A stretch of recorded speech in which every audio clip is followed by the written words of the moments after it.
নমস্কার বন্ধুরা, আমার আরও একটি রান্নার ভিডিওতে আপনাদেরকে স্বাগত জানাই। আজকে আমি একটা অতি সহজ চিকেন কারি রেসিপি নিয়ে এসেছি। পুরো রেসিপিটা দেখার আপনাদেরকে অনুরোধ রইল। কোনো রকম টমেটো, টক দই আর ম্যারিনেশন ছাড়াই এই চিকেনের রেসিপিটা বানানো যায়। হাতে যদি 30 মিনিট সময় থাকে আপনাদের, তাহলে আপনারা এই অতি সহজ রেসিপিটি বানিয়ে নিতে পারবেন। তো চলুন শুরু করা যাক টমেটো আর টক দই ছাড়া চিকেন কারি।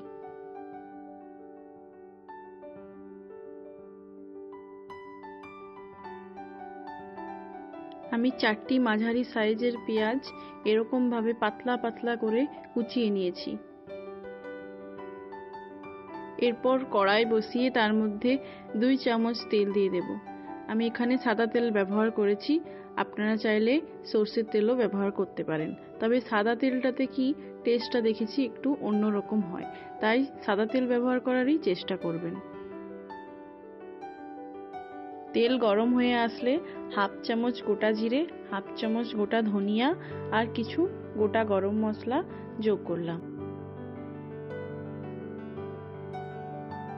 একটা সুন্দর গন্ধ বেরিয়ে আসলে তার মধ্যে পেঁয়াজগুলো দিয়ে দিলাম।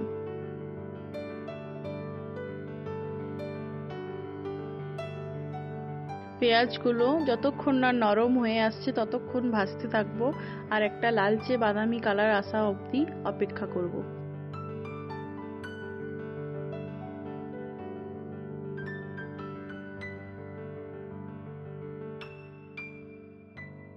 কিছু রসুন আর আদা আমি কুচিয়ে রেখেছিলাম আর 2টো কাঁচা লঙ্কা দিয়ে সেটা মিক্সিতে পেস্ট করে নেব। পেঁয়াজটা ভালোভাবে ভাজা হওয়ার পরই আমি এই আদা রসুনের পেস্টটা দিয়ে দেব।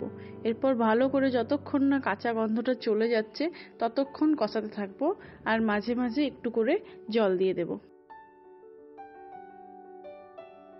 এরপর স্বাদ অনুযায়ী নুন দিয়ে দিলাম, 1/2 চামচ হলুদ গুঁড়ো, 1 চামচ ধনিয়া গুঁড়ো, 1/2 চামচ জিরে গুঁড়ো, 1 চামচ লঙ্কার গুঁড়ো আর 2 চামচ মতো চিকেন মশলা দিয়ে দেব। কষানোর পরে কালারটা দেখে বোঝার উপায় আছে এতে আমি টমেটো আর দই দিইনি বলে।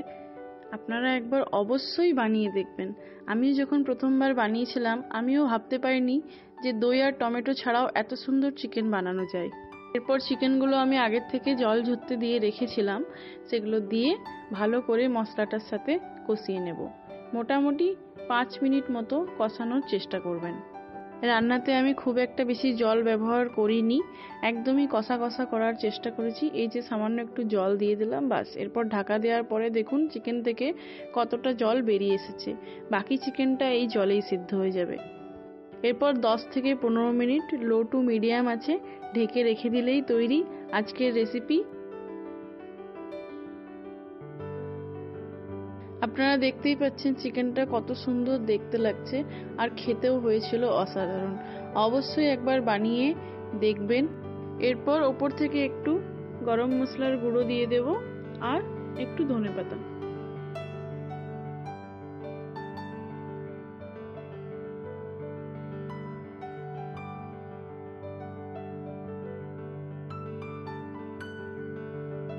গরম মশলা আর ধনেপাতা কুচিটা দেওয়ার পর একটুখানি 2 মিনিটের জন্য ঢেকে রেখে দেব। যদি আমার চ্যানেলটি সাবস্ক্রাইব করা না থাকে তাহলে অবশ্যই আমার চ্যানেলটি সাবস্ক্রাইব করে দেবেন। আর ভিডিওটি যদি আপনাদের ভালো লেগে থাকে একটা লাইক আর একটা শেয়ার অবশ্যই করবেন। দেখা হচ্ছে পরবর্তী ভিডিওতে। ধন্যবাদ।